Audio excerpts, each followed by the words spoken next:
Doctor BR Ambedkar Konaseema జిల్లా అంబాజీపేటలో వివిధ పనులు చేసుకుంటూ జీవనాధారం గడుపుతున్న కూలీలు ఫుడ్ పాయిజన్ బారిన పడ్డారు. ఆ కూలీలు అంబాజీపేటలో ఉన్న ఒక హోటల్ నుండి తీసుకువచ్చిన టిఫిన్లు తిని అస్వస్థకు గురయ్యారు. గురువారం స్థానిక వైద్యులతో చికిత్స చేయించుకున్నప్పటికీ వారికి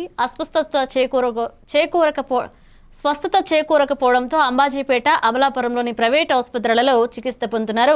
శుక్రవారం రాత్రి అంబాజీపేటలో ఉన్న ఓ ప్రైవేట్ ఆసుపత్రిలో మాచవరంకు చెందిన 12 మంది బాధితులు చికిత్స పొందుతూ కోలుకుంటున్నారు. ప్రస్తుతానికి వారి ఆరోగ్య పరిస్థితి నిలకడగా ఉందని వైద్యులు తెలియజేశారు.